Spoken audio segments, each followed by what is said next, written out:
যাকাত দেওয়া আর একটা হলো যাকাত আদায় করে দেওয়া, দুইটা আলাদা জিনিস। আল্লাহ কইছে যাকাত আদায় করো, যাকাত দাও বলেন নাই। আলাদা আলাদা আমি বুঝাইবার সময় নেই। যাকাত দেওয়া এক জিনিস, যাকাত আদায় করা আলাদা জিনিস।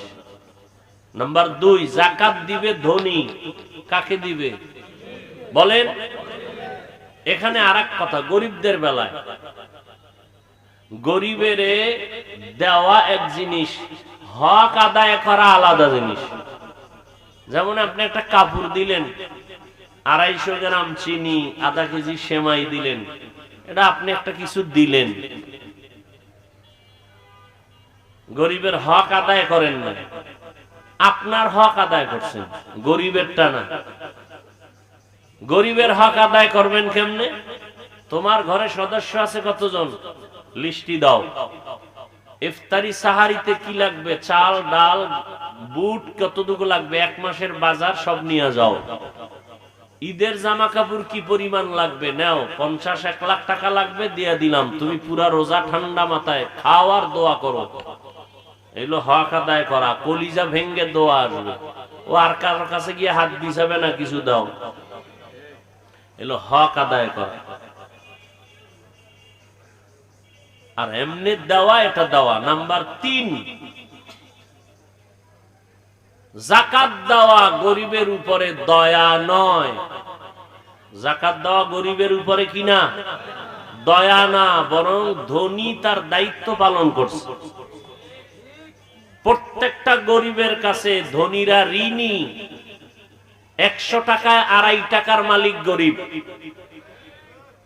এই 2.5 টাকার মালিক ধনী। বলেন না কেন? যদি গরিবের 2.5 টাকা না দেয়, নিজে খায়, ওর মাইয়া ফোলা ভঙ্গু হয়ে যাবে, কসম আল্লাহ, কিডনি নষ্ট হয়ে যাবে। প্রত্যেক ধনীর 100 টাকার ভেতর থেকে 2.5 টাকার মালিককে, 2.5 টাকার মালিক যদি গরিব হয়, তো ধনী কত টাকার মালিক? কথা বলেন। 97 টাকা 8 আনা, কথা ঠিক? এই 97 টাকা 8 আনা পাইয়াও যদি ধনী খুশি না হয়, ওই 2.5 টাকার মধ্যে যদি লোভ লাগায়, তাহলে আর দুনিয়াও বরবাদ, আখিরাতও বরবাদ। এখন প্রশ্ন, গরিবের টাকা আমি ধনী কেন পকেটে রাখবো? আল্লাহ কয় তুই রাখবি বিদায় তোর এই রাখার যে একটা বেনিফিট, 97 টাকা 8 আনা তোরে দিলাম, এই যে রাখছো। নাম্বার 2, গরিবেরটা রাখবি কেন? গরিব তোর কলিজার বন্ধু, তোর বউ মাইয়া ফলা এত বন্ধু না। গরিব কাজ না করলে গরিবের গাড়ি, ধনীর গাড়ি চলবে না। গরিব যদি বড় লোকের কাজ না করে, 5 তলা বিল্ডিং গোয়াল ঘর হয়ে যাবে, পরিষ্কার থাকবে না। গরিব যদি মাছ না ধরে সাগরে গিয়া, বড় লোকের জবানে মুখ দিয়ার জীবনে মাছ ঢুকবে না। গরিব যদি ময়দানে কাজ না করে, ধান চাষাবাদ না করে, রুটি আর ভাত কপালে আসবে না। তাহলে পরতে পরতে গরিব আমার সহযোগী। গরিব যদি বলে আমরা বড় লোকের কাজ করব না, সব বড় লোক 1 ঘন্টায় পঙ্গু হয়ে যাবে। তাহলে গরিব উপকার করে না, করে না? করে। তাহলে এই উপকারের জন্য 2.5 টাকা আমানত রাখবেন। আর গরিবের কাছে দিলে এটা রাখতে পারবে না, আপনি জমাইয়া জমাইয়া এক সময় দিবেন যাতে ওর উপকার হয়। তাহলে যাকাত দেওয়া এটা কিন্তু দয়া না। যাকাত দেওয়া এটা কি না? এটা আপনি যে ঋণ আদায় করলেন, ঋণ আদায় করে আপনি দায়িত্ব মুক্ত হয়ে গেলেন। এ বিষয়ে একটা ঘটনা আম্মাজান আয়েশা রাদিয়াল্লাহু আনহা থেকে বর্ণিত, বলবো? আম্মাজান আয়েশা রাদিয়াল্লাহু আনহা যাকাতের মাল টাকা কাউকে দিবেন, পরিচিত একটা গরিব বড় অসুস্থ, বিছানায় পড়ে আছেন অনেক দূরে। খাদেমকে বললেন, এই খাদেম, ওই গরিব মানুষটার বাড়ি যাও, আমার জাকাতের টাকাগুলো তাকে দাও। তবে দেওয়ার বেলায় 3টা কথা তুমি মনে রাখবা। কে বলতেছেন? নবীজির কি হয়? আম্মা জান আয়েশা বলেন 3টা কথা। জাকাতের মালটা নিয়ে গরিবের দিবা, গরিব অসুস্থ। 1 নাম্বার কথা, ওই মালটা গরিবের হাতে দিবা না। খেয়াল করেননি? মালটা গরিবের হাতে দিবা না তো কই দিব? কয় গরিব যেই বিছনায় শুইয়া কষ্ট পায়, অসুস্থ, ওর মাথার পাশে বিছানায় রেখে দিবা। নাম্বার 2, জাকাতের মাল এটা ভুলেও তাকে বলবা না। আর আমরা মাইক লাগাই, মাইক আসো জাকাত দিতেছি, মাইক লাগায় লাইনে দাঁড়াও, রোদের মধ্যে শুকায়া শুটকি হও, 3 ঘন্টা অপেক্ষা করে পৃথিবীর নিম্ন স্তরের 3rd ক্লাসের কাপড় নেয়ার জন্য দাঁড়াও। আম্মা জান আয়েশা রাদিয়াল্লাহু আনহা বললেন, যাকাতের মাল বা টাকা এটা বলবা না। 3 নাম্বার কথা হলো, যাকাত দিয়া তার কাছে কোনো দোয়া চাইবা না। কি চাইবা না?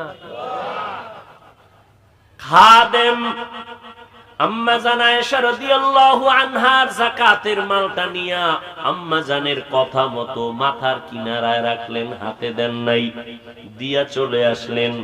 আয়েশা বলেন, আম্মা জান আপনি যে 3টা কথা বললেন, যাকাতের টাকা তার হাতে দিব না, গরিবের হাতে বিছানায় রাখতে বললেন, তাই করলাম।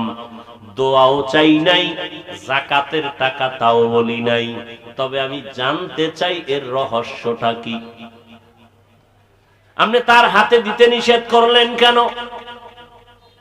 খেয়াল করেন। আম্মা জান আয়েশা রাদিয়াল্লাহু আনহা বললেন, ও খাদেম, যাকাত যে টাকাটা দেই আমি হলাম দেনাদার, সে হলো পাওনাদার। আমি তার কাছে ঋণী, এটা দয়া না। অতএব তার হাতে যদি দাও, তার হাত থাকবে নিচে, আমার হাত উপরে। না, আমি তো দাতা না, সে হবে গ্রহিতা। হতে পারে না? গ্রহিতা ছোট, দাতা বড় না। যাকাতের টাকার বেলায় সে পাওনাদার, আমার কাছে পাবে, আমি ঋণী। অতএব আমি তো তার হাতে দিতে পারি না, সে হাত দিয়ে উঠাইয়া নিবে।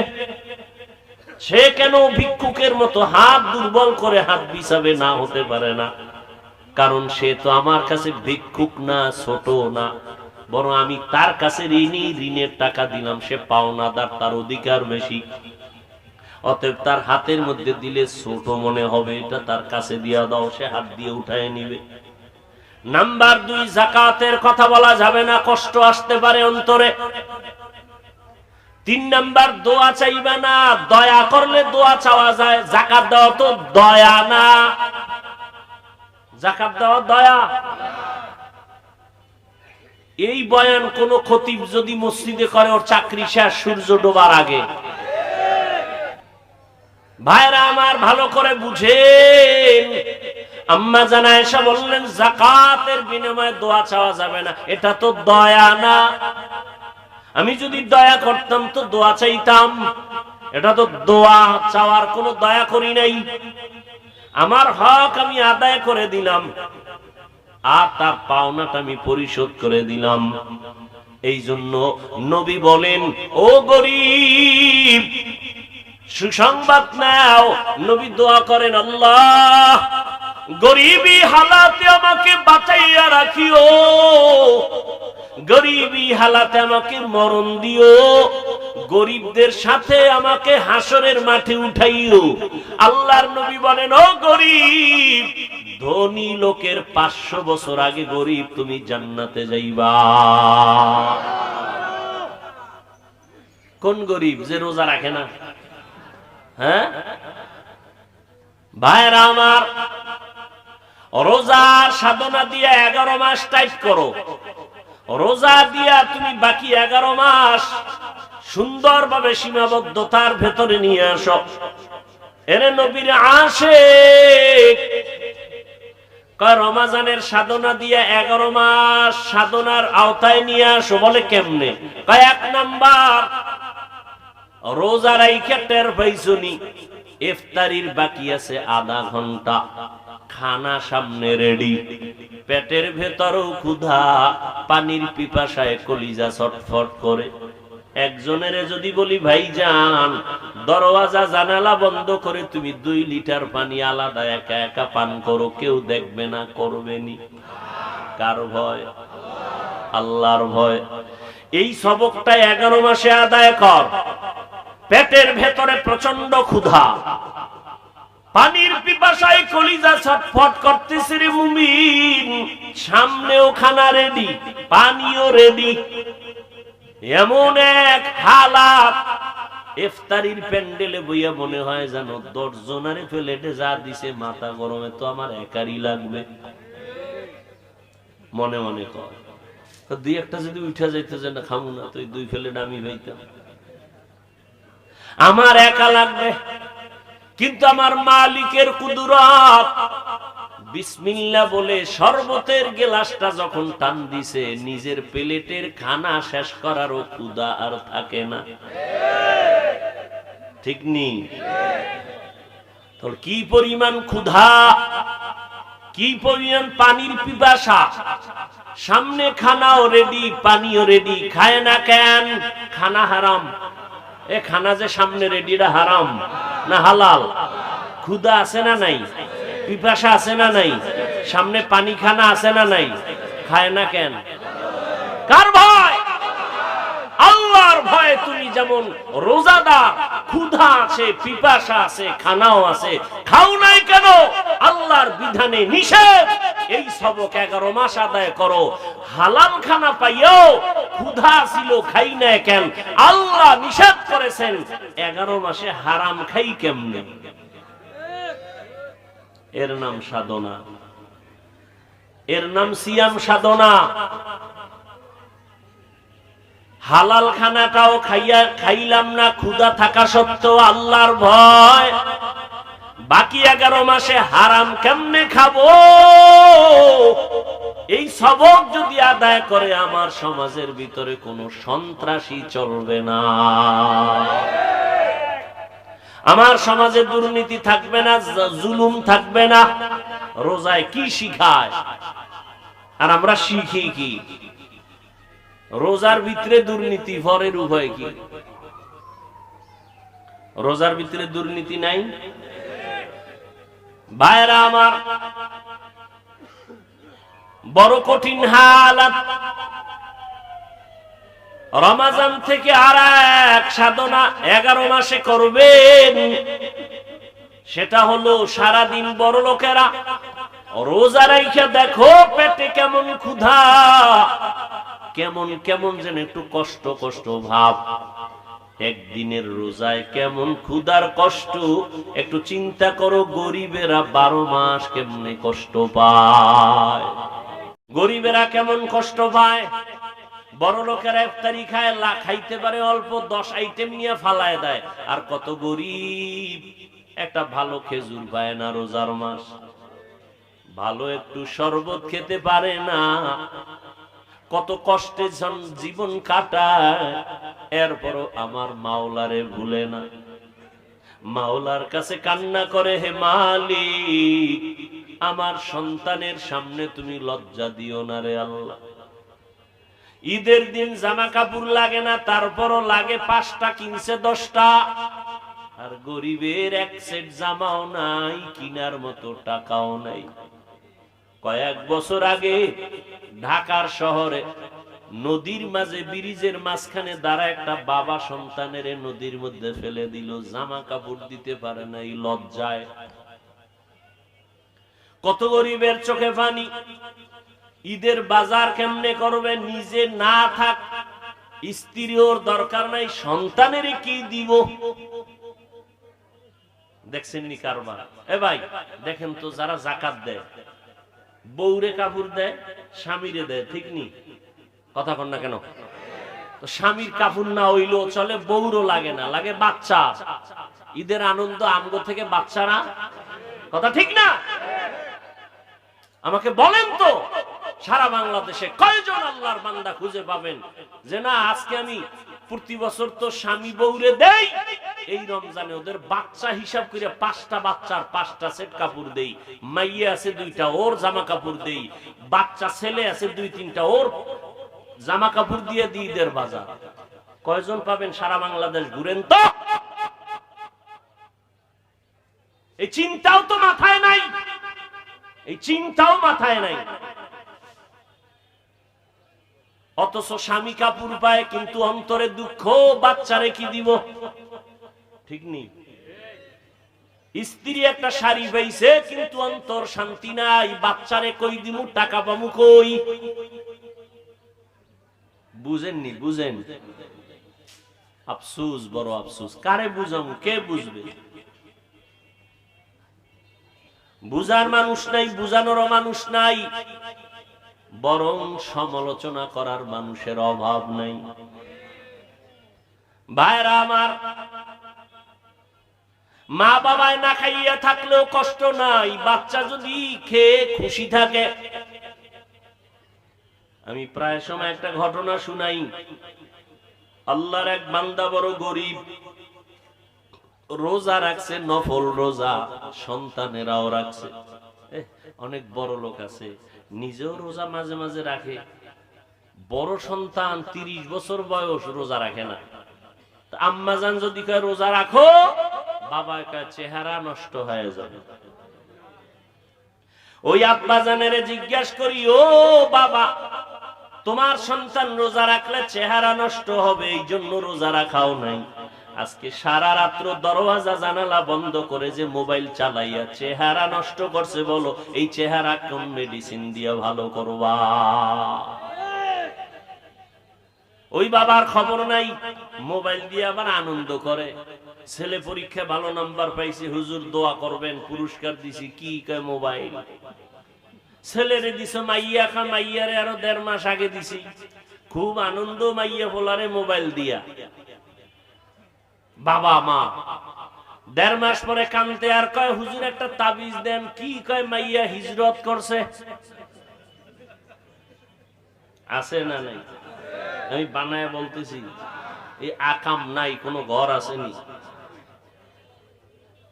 আল্লাহ হেদায়াত দান করেন। অথচ আল্লাহর শুকর, 6 বছর থেকে আলহামদুলিল্লাহ রোজা রাখা ধরেছি আর সারি নেই। আলহামদুলিল্লাহ আমাদের সন্তানরাও 5-6 বছরে রোজা রাখতেছে। একদিন রাত্রে না উঠাইলে রাগ করে, না খাইয়া রোজা থাকে, তারপরও খায় না। আর আপনার সন্তান 30 বছর রোজা রাখতেই চায় না। এরে আব্বা জানেরা, ও আম্মা জানেরা,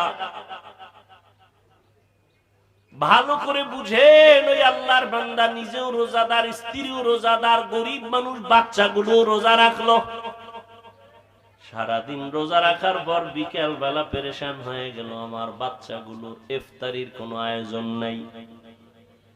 আমি আর আমার স্ত্রী একটু পানি দিয়া, আর খেজুর পেলে পেলাম, না পারলে পানি দিয়ে আমি ইফতার করব। বাচ্চাদের কিছু না দিলে তো লজ্জায় আমি মুখ দেখাইতে পারবো না। আল্লাহর বান্দা বড় অন্তরে কষ্ট নিয়া চিন্তা করে করে এবার বের হয়ে গেল। বাড়ির পাশে একটু দূরে একটা মুসলমানের বাড়ি, কিছু সাহায্য নিয়ে আসবে, ধার হলো নিয়ে আসবে ইফতারির লেগে। গরিব আল্লাহর বান্দা মুসলমানের বাড়ি চলে গেল। মুসলমানের বাড়ি যাইয়া বলে, ভাই আমি গরিব, আমার ঘরে সব আজ রোজাদার, বাচ্চারাও রোজাদার, ইফতারির কোনো আয়োজন নাই, টাকাও নাই, আপনি আমারে কিছু অল্প টাকা ধার দিবেন, আমি আবার আস্তে আস্তে দিয়ে দিব ইফতারির জন্য। মুসলমান অহংকারী বলে, তোর গরিবের টাকা দিলে আর পাবো না, যাও, দেওয়া যাবে না। আল্লাহর বান্দা বিমুখ হইয়া চোখের পানি ছেড়ে কাঁদতেছে। রাস্তা দিয়া হাঁটে, আমি কেমনে বাচ্চার সামনে দাঁড়াবো, চোখের পানি পড়তেছে। হঠাৎ করে দেখা যায় অপর দিক থেকে একটা লোক, ভদ্রলোক আসতেছে, কান্না দেখে বলে, দাঁড়াও, তুমি কাঁদো কেন? কয় আমার মনের জ্বালায় কাঁদি। বলে একটু বলো। লোকটা বিধর্মী, গরিব মুসলমান বলে, তুমি বিধর্মী, তোমাকে বলে লাভ কি? বিধর্মী বলে বলো, বলে এই হালাত, আমার বাচ্চাদের ইফতারির আয়োজন নাই, মুসলমানের কাছে গেলাম টাকা দিল না, কেমনে আমি ইফতারি করব? বিধর্মী লোকটা বলে মনে কিছু যদি না নাও, আমি তোমাকে ইফতারির জন্য কিছু টাকা দিই, আমার আর ফেরত দেওয়া লাগবে না, নিয়ে যাও। টাকা নিয়ে গেল। এবার ইফতারির আয়োজন করে, ইফতারি সামনে, দোয়া কবুলের সময়, বুঝেননি? ইফতারি সামনে নিয়ে দোয়া কবুল করতে দেরি, খোদার কসম কবুল হতে দেরি নেই। আপনারা কি করেন? বাজার বাজার গল্প গুজব, মোনাজাতের ভিতরে দিয়া এক ফাঁক দিয়া কয়, মোনাজাত ধইরাও কয় এই শরবত কম ডাল, ঠিক নি? আহা, এই তো এখানে ইফতারি করাইব না, এখন সব চুপচাপ না? দেখবেন ওই সময় 10 জনে মাইক লয়ে চিল্লাইয়াও থামাইতে পারবে না, এত স্পিরিট বেড়ে যায় ইফতারি টাইমে কথা। অথচ দোয়া কবুলের সময় পুরা মঞ্চ থাকবে ঠান্ডা, দোয়া কবুলের জন্য আল্লাহর কাছে বলতে থাকবে। ওই বান্দা ইফতারি সামনে নিয়া এবার অন্তর থেকে দোয়া আসতেছে, কিন্তু দোয়া কি করব? টাকা দিছে বিধর্মী, মুসলমান তো দেয় নাই, কে দিছে? দোয়া কি করব? গরিব আল্লাহর বান্দা বাচ্চাগুলো নিয়ে বলে, আল্লাহ আমি ওই বিধর্মীরে কি দোয়া করব? একটা দোয়া করি, তুমি হেদায়াতের নূর তার সিনায় দান করে দাও। দোয়া করে দিল। আল্লাহর বান্দা দোয়া তো করে দিছে, মুসলমান ব্যক্তি তো দান করে না, ওর ভিতরে জ্বালা শুরু হয়ে গেছে। রাতের বেলা ঘুমায় দেখে কিয়ামতের মাঠ কায়েম হয়ে গেছে। সূর্যের গরমে মানুষ দৌড়াদৌড়ি করে পাগলের মতো, কোথায় ছায়া? আরশে আজিমের ছায়া ছাড়া কোনো ছায়া থাকবে না। আল্লাহর বান্দা নজর করে দেখে মাঠের এক পাশে একটা বিল্ডিং দেখা যায়, দৌড়ায় গেল আশ্রয়ের জন্য। দৌড়াইয়া গিয়ে দেখে বিল্ডিং এ তালা লাগানো। দারোয়ান ওখানে বলে, একটু ঢুকাইয়া দাও, সূর্যের গরম সহ্য করা যায় না। বলে, এই মিয়া তুমি যে ঢুকতে বলবা, তালা লাগানো, গেটে লেখা আছে বিল্ডিং এর মালিকের নাম। কার নাম? আমি তো আরবি বুঝি না। কয় বিল্ডিং তার, যে দান সদকা করবে, গরিবের দান করবে, হক আদায় করবে, তার এই বিল্ডিং। একটা চিৎকার দিছে, এই চিৎকারে সে হুশ হইয়া দেখে চোখ দিয়া পানি পড়ে, চোখ খুইলাও। স্বপ্নে দেখছে বিল্ডিং, এবার কান্না করতেছে, স্বপ্ন ভাঙ্গিয়া এবার সজাগ হইয়াও দেখে চোখে কি, আমার হুশ আসেনি। আয় হায়, আমি করলাম কি? আহ, দান করলে তো এই বিল্ডিং আমি পেয়ে যাইতাম। সকাল হয়ে গেছে, আল্লাহর বান্দা দৌড়ায় গেল গরিবের বাড়ি গিয়া কয়, রে গরিব, আমাকে মাফ করে দাও, তোমার কত টাকা লাগবে নিয়ে যাও। বলে, আর লাগবে না, তোমার টাকা নিব না। গতকাল ইফতারির জন্য টাকা কই পাইলা? বলে, শুনে তোমার লাভ কি? বলে, বলো। বলে, ওই অমুক এলাকার এক বিধর্মী আমাকে টাকা দিয়েছে। দৌড়ায় গেল বিধর্মীর বাড়ি, যাইয়া কয়, ও বিধর্মী, যত টাকা গরিবের দিছো ফিরাইয়া নাও, নিয়ে যাও। আল্লাহর বান্দা বলে, বিধর্মী বলে, না, আমি তো ফেরত নেওয়ার জন্য টাকা দেই নাই, আমি তো ফেরত নেওয়ার জন্য দেই নাই। তুমি আবার দাও কেন? তুমি কে? তুমি কি সেই মুসলমান যে গরিবের কাদাইছো, টাকা দাও নাই? নাও, যত চাও, বেশি চাও, দিব। এবার বিধর্মী একটু মিষ্টি হাসি দিয়া কয়, তুমি বিল্ডিং দেখে পাগল হয়ে গেছো না? মুসলমানের অন্তরে আর আগুন লেগে গেল। আমি একটা মুসলমান, বিল্ডিং দেখছি ঘুমের ঘরে, কিয়ামতের মাঠে স্বপ্নে, তুমি বিধর্মী হয়ে জানলা কেমনে? এবার বিধর্মী কয়, আমার আর বিধর্মী বলবি না, আমি ইমানের দৌলত নিয়ে ফেলাইছি। রাতের বেলা ঘুমের মধ্যে দেখি রহমতের নবী হাজির, মায়ার নবী এসে আমার হাত ধরে কালেমা পড়ায় দিছেন। আর আমি যে দান করে বরকত নিলাম, আমার জন্য আল্লাহ একটা ঘর বানাইছে, নবীজি ঘরটাও কুদরতের দ্বারা আল্লাহ দেখায় দিছে। গরিবের হক আদায় করা এক জিনিস, গরিবের দান করা আলাদা জিনিস। এইবার চিন্তা করেন, যাদের টাকা আছে তো আছেই, যাদের নাই তো তাদের মোটেও নাই। গরিবের দান করবেন না হক আদায় করবেন, চিন্তা করেন। দ্বিতীয়ত, গরিবের দিলে স্বামী আর স্ত্রীর কাপড় তো জীবনভর দিলেন, ওদের বাচ্চাদের কাপড় কে দিবে? টাকাও তো নাই। আপনি যদি বলতেন তোমার শাড়ি, তোমার স্ত্রীর শাড়ি, তোমার একটা লুঙ্গি দিলাম, তোমার বাচ্চা আছে কয়জন, নাও 5,000 টাকা দিলাম, জামা কাপড় কিনা নিও।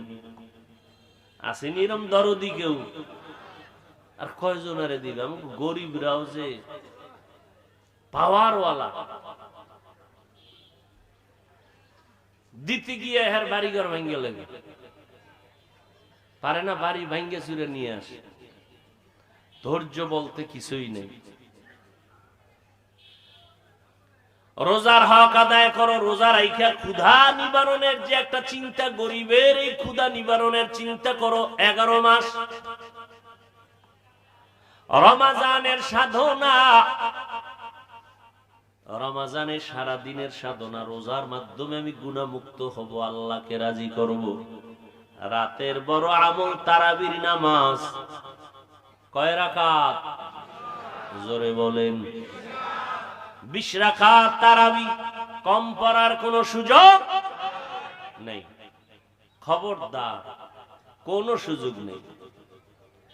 হাজার হাজার হাজার সাহাবায়ে কেরামদের নিয়ে মিটিং করিয়া পয়গম্বরের কলিজার সাহাবী হযরত ওমর সিদ্ধান্ত নিয়া মসজিদে জামাতে 20 রাকাত তারাবি শুরু করেছেন। 1 রাকাত তারাবি কমানোর সুযোগ নাই। দ্বিতীয়, রমাজানে 1 নফল ফরজের সমান। অতএব এই রমাজানে আমরা নফল কম পড়ব না বেশি। শুধু 20 রাকাত তারাবি না, তাহাজ্জুদের যে একটা সুযোগ আছে 11 মাসে, এই সুযোগ আর হয় না।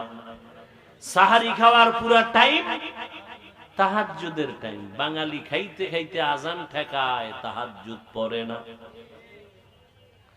ইনশাআল্লাহ রহমতের 10 দিন শেষের দিকে মাগফিরাত শুরু হবে। আমরা জানো আর তাহাজ্জুদ নষ্ট না করি, আজকে থেকে নিয়ত করি সাহারি খাওয়ার আগে পরে 2 রাকাত তাহাজ্জুদ পড়ব ইনশাআল্লাহ। রাজি আছি না? আল্লাহ কবুল করেন। তাহলে দিনের বেলা রোজা, খানার থেকে বাঁচাবো পেট, গুনাহ থেকে বাঁচাবো অঙ্গ প্রত্যঙ্গ। রাতের বেলা তারাবি কয় রাকাত? কোনো ফতুয়া নাই, কোনো চালাকি নাই, কোনো দ্বন্দ্ব নাই, কয় রাকাত? কম পড়া যাবে না। 3 নাম্বার, তাহাজ্জুদের নামাজ ছাড়া যাবে না। 4, রমজানের বড় একটা আমল কোরআনের তেলাওয়াত। কিসের তেলাওয়াত? কোরআন নাজিলের মাস, তারাবির মাধ্যমে 1 খতম দিতেছেন, আলহামদুলিল্লাহ। যারা পারেন না শিখে নেন না কেন? কোরআন শিখতে 20 ঘন্টা লাগে। কয় ঘন্টা? মাত্র 20 ঘন্টা লাগবে।